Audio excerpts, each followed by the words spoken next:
This vacant lot and this Shenandoah couple were the subject of a Shenandoah City Council discussion Tuesday night. Back in April 2023, the Shenandoah City Council approved a housing development agreement with Michael and Kendra Weston, a couple that wanted to build some housing units on the former Sac N Save lot, a lot which has been vacant for a number of decades.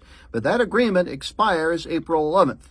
And on Tuesday night, the Shenandoah City Council, by a 4-1 vote, approved a 12-month extension of the agreement for the Westons. Vision Shenandoah Executive Director Margaret Brady spoke in favor of the extension. Brady says the Westons' housing plans fit within the Charles E. Lakin Foundation's priorities for awarding Shenandoah more than $16.3 million in seed money for the organization's efforts. Their vision of what that block would look like with moderate houses, not super expensive, not low end, but nice, good family houses, is just what we need here in Shenandoah. I've just been looking at the census, and our housing, you drive down the streets. It's older. We're not building very many houses for young families, and it would be a great addition to Shenandoah. Kendra says she and her husband welcome Vision Shenandoah's assistance in developing this lot into housing. We're just excited to be able to develop the block, but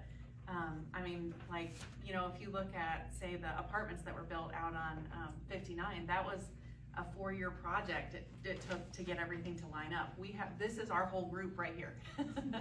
So, with just 2 of us, we have worked really hard on researching and trying to put plans in and sorting out what will be good for the community, but also makes sense for us because it's a private project. So if we're able to get an opportunity like this, we'll do what we need to make it fit their requirements. Councilman Kim Swank, who was against the original sale, cast a loan-dissenting vote against the extension. Swank recalled the Westons' bid in April 2023 was lower than that from another interested party. Imagine that by 2 years they'd have had their business up, because I know the people personally.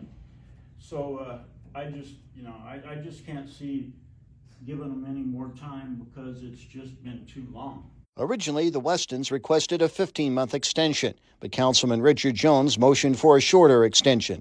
While saying the proposed project is good for economic development, Jones called for better communications from the couple. Part of the problem is, though, and I'll say this straightforward, is we weren't getting communicated for 2 years, communicated well. So we didn't know what you were doing. Now, that's on you. I would like to do an extension with you, because I think it's that important. We need the housing, and it will do great things for that end of the downtown. But we would need quarterly updates in person so that we know how it's going. Kendra reminded the council of the couple's track record in restoring other buildings in the community and opening at least one new business. We just really want to see that block developed, but we want to make sure we're doing it the right way. You'd have to stay on top of this and keep momentum going. Because I'd hate to see it get started and you guys start investing money and then all of a sudden it's okay, now we're 3 years and it gets taken back away from you. Prior to the discussion, Mayor Roger McQueen stated that though family members work at businesses owned by the Westons, there is no conflict of interest in his support. McQueen reiterated those comments on KMA's Morning Line program Wednesday morning. I'm not hold it to the Westons for anything. My whole 100% support of this is the fact of getting an attractive housing unit on that lot and to be able to provide some either apartments or duplexes or whatever down there for people to look at when they come to town. And then also, to get the end of Main Street instead of having an empty lot there. That'll be good for that neighborhood to have some new housing units in. In our interview on Morning Line this morning, Mayor Roger McQueen expressed confidence that 12 months is enough time for the Westons to show some momentum, as Councilman John Eric Bratner suggested, and to show that they are developing a housing project to meet the needs for housing in this community.